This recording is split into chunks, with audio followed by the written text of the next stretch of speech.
Assalamualaikum warahmatullahi wabarakatuh. Nama gue Randy Iqbal. Dulunya gue sibuk di musik lah ya, anak band ya. Ya usia gue sekarang berapa ya? Usia gue 32 sekarang. Anak gue 3 sekarang. Nah, dulu itu tahun 2008 lah ya. Musik di Depok khususnya ya, itu gede banget dan banyak banget gitu. Jadi setiap weekend tuh pasti rame banget acara-acara musik. Nah, band gue main terus di acara itu gitu ya. Kemudian Jacklot ya. Kalau buat yang teman-teman tahu mungkin tahu band namanya Noise Addict.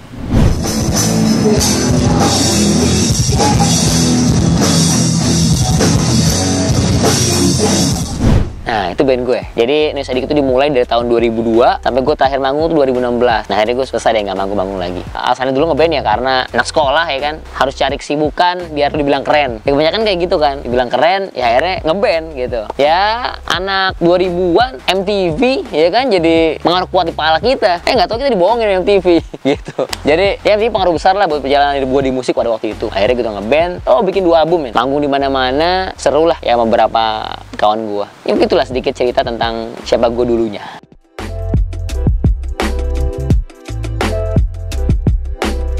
Kenapa hijrah? Ya jenuh lah ya. Gue ngeband selama ini ngerasa kalau di musik itu lo akan dapat kebahagiaan yang banyak.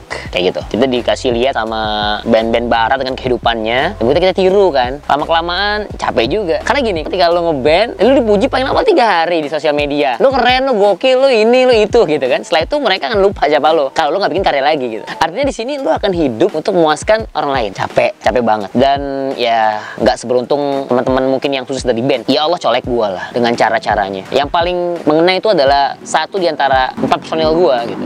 Dia terjebak sama narkoba. Nah, itu yang buat gue kecewa banget sama musik. Jadi kalau gue paksain lagi tetap main musik tanpa dia misalnya bisa aja. Cuman takutnya gue nggak peka. Allah nyangka gue nggak peka buat ya udahan di sini gitu. Nah jadi gue capek, ada fase yang membosankan dan kan gue nikah terus punya anak pada akhirnya. Gue khawatir kalau gue di panggung lompat-lompat, jangan-jangan anak gue malu punya bapak kayak gue. Itu high sih Ustaz. Jadi kayaknya harus merubah cara berpikir gue dan nyari kebahagiaan gue tuh kayak apa gitu. Ya semua kan pengen hidup bahagia. Hidup bahagia di sini bukan lo hura-hura terus dapat harta banyak, tapi ketenangan hidup. Ketenangan hidup itulah yang harus dicari dan kayak di musik gue nggak dapet, di tempat manapun gue nggak dapet. Jadi harus berubah dan mulailah kita ngumpul sama teman-teman baru gitu ya, ngaji pelan-pelan gitu ya, dengerin ustadz, ulama, baca buku, ngerapin diri lah. Perlahan-lahan ketenangan itu datang. Memang butuh kerja ekstra ya buat deketin atau buat nyari apa itu kebahagiaan yang lo butuhin. Emang di dunia ini kebahagiaan sifatnya temporari gitu ya. 5 menit selesai hilang. Kayak lo nikah, jauh kabul, lo bahagia. Setelah itu lo harus mikirin gimana cara nafkahin pasangan lo kan. Ya sama apapun lah. Tapi kebahagiaan ini, kebahagiaan yang menurut gue nggak terbayarkan lagi. Itu ketenangan hidup. Nah, tenang di sini, lo kayak tahu hidup di jalan yang gelap gitu ya. Terus ketika lo nyalain lampu, kan terang tuh. Lo tahu mana jalan yang bisa lewatin, mana jebakan, mana lumpur yang bisa ngebawa lo ke dalam. Nah, itu yang harus lo cari sih. Dan insya Allah nih, perlahan ketika gue mulai atau sedang hijrah, gue mulai nemuin tuh kayak gitu. Jadi gue harap, ayo deh, cobain gitu hidup yang baru ini. Ya gue sih, itu aja sih yang paling sekarang lagi gue terus kejar banget. Ketenangan hidup yang ujungnya kebahagiaan.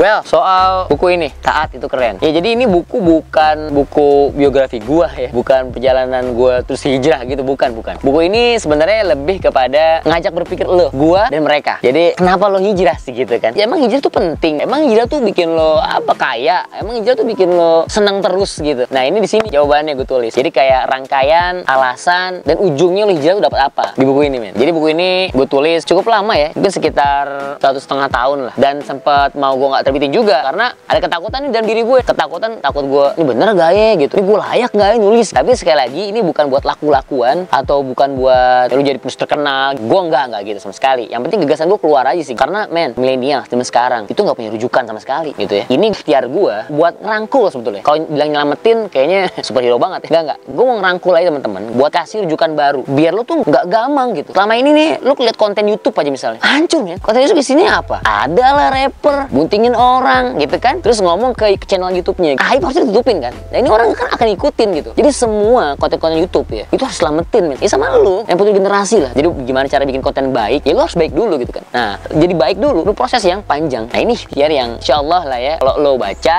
ya lu nemuin prinsip baru lo dalam hidup, mental lo kuat dan lu selalu ngebawa worldview Islam lo, agama lo kemanapun lo pergi. Nah jadi anak muda tuh perlu punya sikap lah. Sekarang tuh era digital 4.0 ya, dimana creativity, kolaborasi, empati, komunikasi, dan critical thinking itu perlu dibangun biar pikiran kita tuh di tengah. Buat nge-counter gagasan-gagasan yang gak asik buat lo. Ya gue juga cukup menyayangkan kenapa generasi sekarang tuh millennials yang gue maksud dia kayak kebingungan gitu ya. Memang ada faktor keluarga juga sih di sini yang penting. Jadi mulailah para orang tua care sama anak-anaknya gitu. Dan gue kan juga orang tua nih, orang tua millennials. Gitu kan. Apa yang gue tuliskan di sini minimal anak-anak tahu lah nanti. Oh, bapakku sudah berusaha membuat kebaikan walau sedikit di mata anak-anak. Gue inget banget ya kata Profesor Mustafa Yaakob, Imam Masjid Istiqlal, dia bilang jangan mati sebelum menulis. Ya, jangan mati sebelum menulis buku gitu. Karena gimana ya, gue tuh kayak ngerapin jejak-jejak gue yang dulu, zaman ngeband, gue nyebarin pikiran-pikiran yang salah. Sekarang waktu gue hapus. Karena ngerinya gini, ketika mereka yang dulu tahu gue nyebarin pikiran-pikiran yang nyeleneh gitu ya, dia melakukannya sampai sekarang, misalnya, yang dosa kan gue gitu. Bisa jadi iya kan? Jadi gue harus menghapus dengan cara gue menulis buku ini. Nah itu keren. Dan udah waktunya lah. Keren ini dimiliki sama muda-muda muslim. Worldview-nya, kerangka berpikirnya juga muslim. Jadi ngasih yang hidup tuh terang. Kan Islam komprehensif. Islam datang dan lahir langsung dewasa. Artinya semua sistemnya sudah jelas. Jadi buat apa gitu? Sayangnya kita selaku anak muda kurang tahu hal ini. Dan cara taunya, cari tahu. Datengin ulama, ngaji ke ustadz, dan baca buku ini.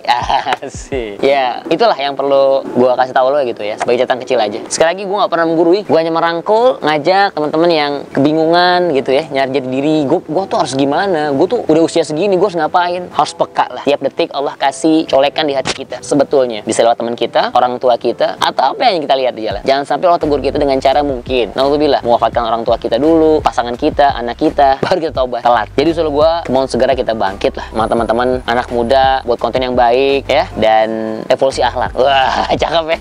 Iya, dari udah satu akhlak harus berubah. Masa ngeband mulu, terkenal kagak? Capek. Canda gue.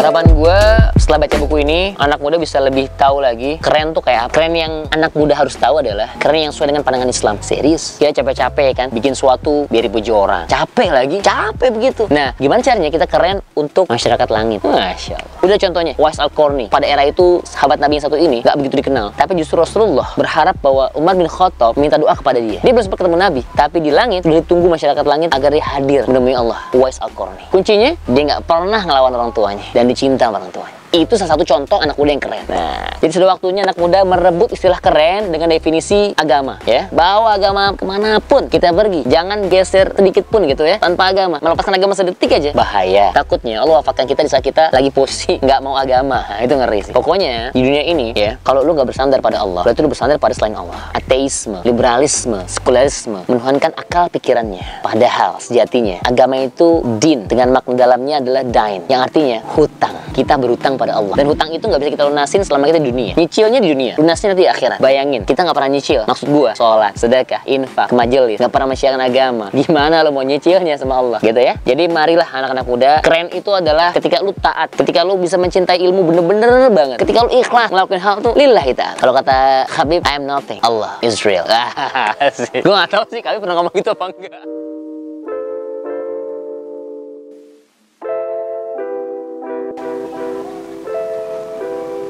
Ingat mati agar hidup lebih berarti. Dengan mengingat kematian, setiap hari lu akan jadi cerdas. Karena lu bakal ngelakuin sesuatu yang baik-baik sebelum lu mati. Taat itu keren.